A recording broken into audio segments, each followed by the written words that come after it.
Now, tell me if you can relate to this. Your papers always brought in A's, at least B's in high school, and now they're bringing in C's.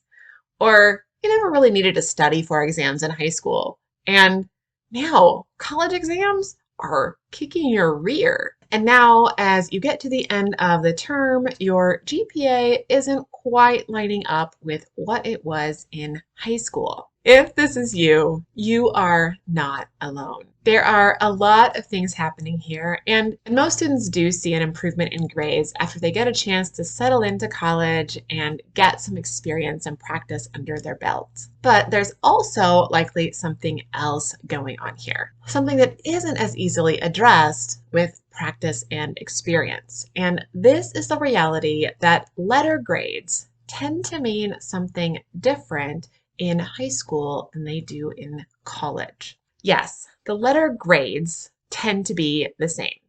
A is the best you can do, F is failing, and then there's all those letters in the middle. But what it takes to actually earn an A and the number of students who actually earn the A in a given course tend to be different from high school to college. Now, let me pause here to say that I'm speaking in broad generalities, and there are certainly some high school courses and grading schemes that mirror the rigor of college level courses.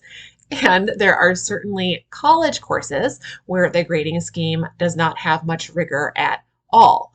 It's also true that even within a university or a department, there can be a lot of differences from class to class or professor to professor when it comes to grading. But generally speaking, there are two main shifts when it comes to letter grades from high school to college.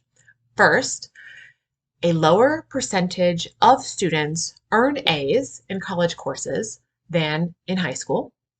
And second, the assignment quality and study effort that is necessary in order to earn that A is higher in college than it is in high school. Together, this naturally means that there are going to be a lot of students adjusting to a new GPA reality when they head to college. So let's take a moment to dive a bit deeper into each of these two shifts. First, fewer students earn A's. Why? Why is this? For any set of data points or numbers, including the grade for each student in a class, there is something called a distribution. And at the most basic level, a distribution is what the data look like when plotted, so that at a glance you can see what proportion of people or observations have each score or grade. Now, I'm not going to get too technical here. I'll save that for another video.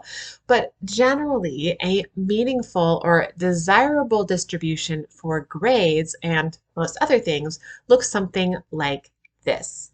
This is sometimes called a normal distribution or a bell curve. And the main things to notice here are that the majority of observations or people or grades fall in the middle. So for grades, this would be those B's, C's, and D's. And relatively few earn the highest and lowest grades, those A's and those F's. Now, the reason we want to see a distribution like this is because it means that our assessments, those assignments and exams, are effective at sorting students based on their performance and their learning in the course. So they're able to tell apart students who are truly mastering the material from students who are maybe still learning. This sorting is important for something called accreditation, which is what makes that course you're taking actually count toward your degree. For your degree to be valid, your institution and your professor have to have some indication that you have mastered the necessary knowledge in your degree field well enough that you are competent post-graduation. And the fact is that most instructors and professors are required to structure their grading schemes so that their grade distributions look something like this curve rather than having everyone earn A's or on the other end of things, everyone earn D's or F's. Now, there may be a one-off course where, for example, 80% of the class earns A's because this is an unusually engaged and motivated and passionate group of students, and they are doing all the work and going above and beyond, and they earn those A's. But if an instructor consistently has distributions that are way off of this general curve, they will probably encounter some pushback from their institution. So yes, it is absolutely possible that you are one of those 5 to 15% of students in your class who will pull down that A. But it's really important to be aware of the reality that most students will not earn A's in a college course. In fact, most, if you look at a distribution like this, will earn C's. And there's nothing wrong with that at all. If you are consistently earning grades lower than a C, I would definitely recommend chatting with your prof or with the Academic Services Center on your campus to see how you can improve your learning or your study skills, because we want to get you to graduation. Everyone at your university is there to help you and support you as you get to your degree and career goals. So reach out to them. They want to help you. The second major shift that I mentioned when it comes to grades from high school to college is that college A's require higher quality work and more effort. At the most basic level, it's really important to understand what grades tend to mean in college versus in high school. So I have this chart here that gives us a general comparison. Again, I'm speaking in generalities here. There are always exceptions, but this should be a helpful framework to help reset maybe our expectations about what these letters actually mean in college. So first, let's look at A's. So in high school, A's usually indicate excellent work. So you have no significant issues or errors. You followed all the assignment guidelines and you did it well. You earn that A. In college, it's more exceptional performance, over and above effort. You're demonstrating extraordinary mastery of the material beyond what would be expected of the typical college student. Moving into B, in high school, this is good, sometimes average work. You have no big problems. You're doing what you need to do. You're demonstrating learning, but you're not necessarily excellent. So you're not necessarily pulling down that A. In college, this is where you see that excellent work. You have no significant issues or errors. You followed all of the assignment instructions and did it well. You're demonstrating strong learning and understanding. You're getting a solid B.